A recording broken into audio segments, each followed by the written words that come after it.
National Security Council Memorandum 46. The subject, Black Africa and the U.S. Black Movement. Written by Zbigniew Brezinski. Zbigniew Brezinski, his daughter is on Morning Joe. We're going to get into that a little bit later. The president has directed a comprehensive review be made of the current developments in Black Africa from the point of view of their possible impacts of the Black movement in the United States. The review should consider 1. Long-term tendencies of social and political developments to the degree which they are consistent or are contradictory in U.S. interests. 2. The proposal of durable contrast between radical African leaders and leftist leaders in the U.S. Black community. 3. Appropriate steps taken inside and outside of the country in order to inhibit pressure by radical African leaders and the organizations of the U.S. Black community for the latter extent of influence on the policy of administration towards Africa. The president has directed the NCS Empowerment Group of Africa to perform this review, and it should be forwarded by such and such time. This is in 1977. The objective of our policy towards Black Africa is to prevent social upheavals which can radically change the political situation throughout the area. The success or failure of our policy in the region depends on the solution international, and the internal issues whose importance in the United States is on the increase. U.S. interest in Black Africa. A multiplicity of interests influence the U.S. attitude towards Black Africa. The most important of these interests can be summarized as follows. 1. Political. If Black African states assume attitude hostile to the United States national interests or policy towards the white regimes, which is a key element of our relationship with Black states, may be subject to, by the latter to great pressure for fundamental change. Thus, the West may face real great danger of being deprived of access to enormous raw material resources of Southern Africa, which is vital for our defense needs, as well as losing control over the Cape Sea routes, which is approximately 65% of Middle Eastern oil is supplied to Western Europe. Moreover, such a development will bring about internal difficulties by intensifying the activity of the Black movement in the United States itself. It should also be borne in mind that Black Africa is an integral part of the continent where tribal and regional discord, economic backwards, inadequate infrastructure, drought, famine are constant and features on the scene. In conjunction with the artificial borders imposed by former colonial powers, guerrilla warfare in Indonesia and Rhodesia, and widespread indignation against apartheid in South Africa, the above factors provide communist states with ample opportunities for furthering their aims. This must be necessary to rebound the detriment of U.S. political interests. 2. Economics. Black Africa is increasingly becoming an outlet for U.S. exports and investment. The mineral resources of the area continue to be a great value of normal functioning of the industry of the United States and affiliate allied countries. In 1977, the U.S. directed investment in Black Africa totaled $1.8 billion, and exports of $2.2 billion. New prospects of substantial profits will continue to develop in the countries of concern. Black Africa and the U.S. Black movement. Apart from the aforementioned factors averse from the U.S. strategic interests, the national liberation movement of Black Africa can act as a catalyst with far-reaching effects on the American Black community by stimulating organizational consolidation and inducing radical actions. Such a result will be likely as Zaire, the way they went of Angola and Mozambique. The occurrence of such events in 1967 and 68 would do grievous harm to U.S. proceeds, especially in the view of concern of the present administration with human rights issues. Moreover, the administration will have to take specific steps to stabilize the situation. Such steps might be misunderstood both inside and outside the United States.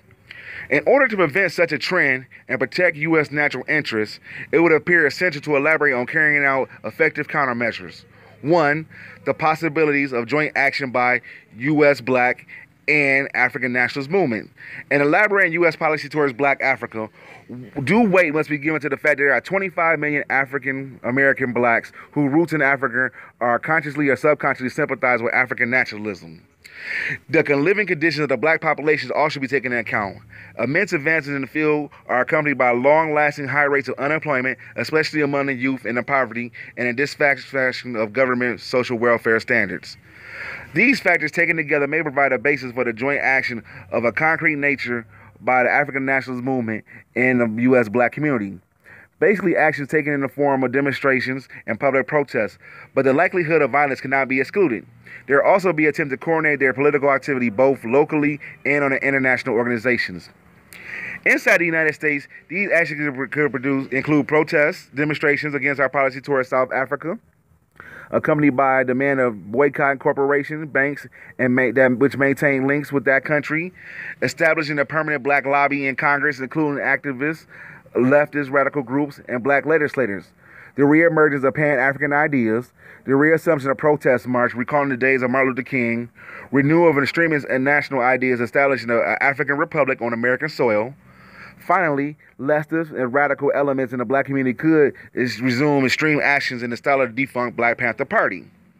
Internationally, damage could be done to the United States by coordinating activity of African states designed to condemn U.S. policy towards South Africa and initiate discussion on U.S. racial issue at the United Nations, where the African representation could constitute a powerful bloc of 1/3 of all the votes. A menace to the United States' economic interests, though not a critical one, could be posed by a boycott of black African states against American companies which maintain contact with South Africa and Rhodesia. A census to black Americans shared by some African regimes could be realized in the United States, mainly with companies that can gain a limited influence on community. In the above context, we must vestige the possibility that black Americans interested in African American affairs may refocus their attention on the Arab-Israeli conflict. Take into account that African descent is reasonably to participate, their sympathies will lie with the Arabs, who are closer to them in spirit, in some cases related to them by blood.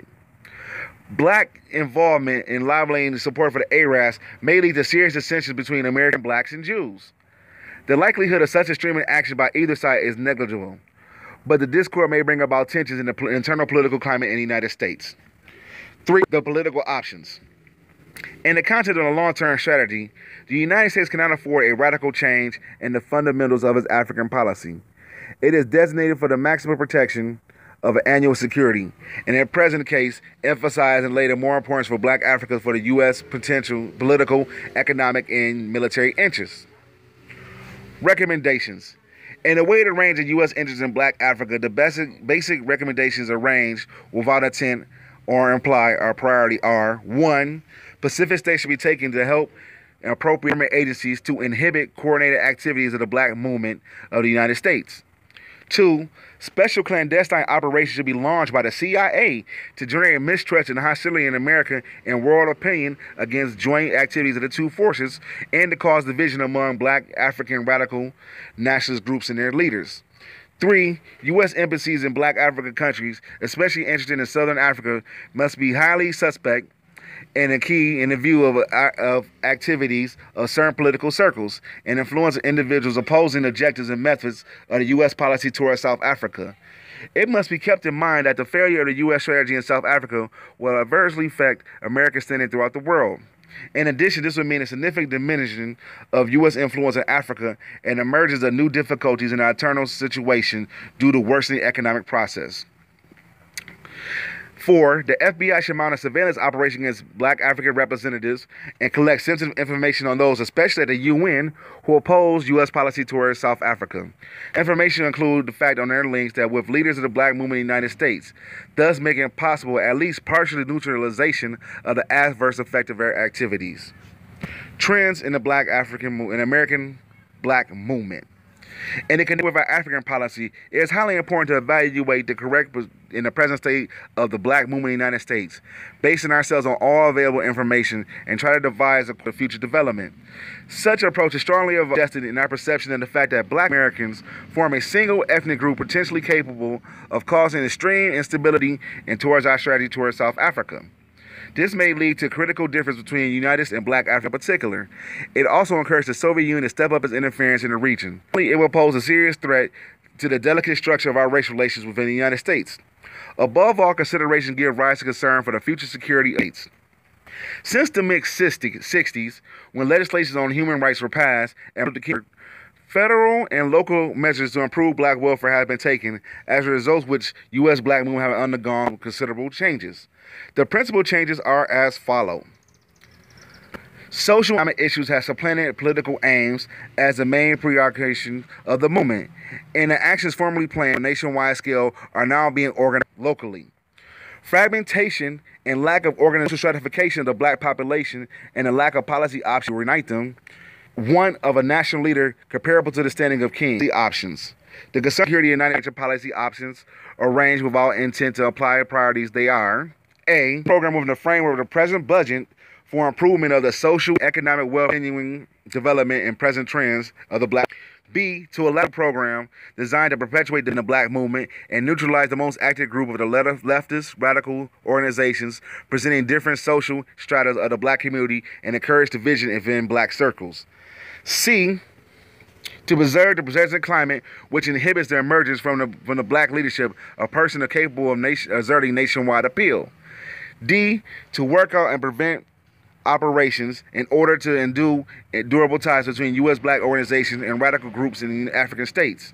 E, to support actions designed to sharpen social stratification in the black community, which will lead to a widening and a perpetual gap between successful educated blacks and the poor, giving rise to antagonists between different black groups and the weakening of the movement as a whole. F, to facilitate the greatest possible expansion of black businesses by granting government contracts and loans with favorable return to black businessmen. G, to make every possible means through the AFL-CIO leaders to counteract the increasing influence of black labor organizations, which functions in all major unions, in particular the National Coalition of the Black Trade Union and its leadership, including cremation of a real preference for advertised hostile among white trade unionists and demand for improvement of social and economic welfare of blacks. H, to support nominations of the federal and local level of loyal black public figures to elective office and to government agencies in the court. This will promote the achievement of twofold purpose. First, it will be easy to control the activity of the loyal black representatives within existing institutions. And second, the idea of an independent black political party now under discussion within the black leadership circles will soon lose all support. So this is what came down during the Carter administration, that, you know, how they're going to stop from blacks from reaching out, blacks from the U.S., blacks really worldwide, from reaching out and connecting the Pan-African movement. So because they need the resources in Africa, and they want to isolate blacks and keep us in a state of mind. That's why you hear stuff like where you get blacks going overseas to USAID and all that type of other agencies and stuff like that saying, well, things is fine in America. Or Africans that come over here or from other places and stuff like that, they tell us don't mess with those black Africans in the United States. It's a thing to perpetuate a goal of keeping us separated and discombobulated while they still rape Africa for the resources. They said they're going to use the CIA to stop them at the UN and the FBI to stop them at the UN from us being together, where we'll form a solid block what Malcolm X told us about. Just some things to think about, you know, that there are forces among us that are trying to stop us. Hey, subscribe to the channel. Much love to y'all. And educate yourself. Peace. Have a wonderful day.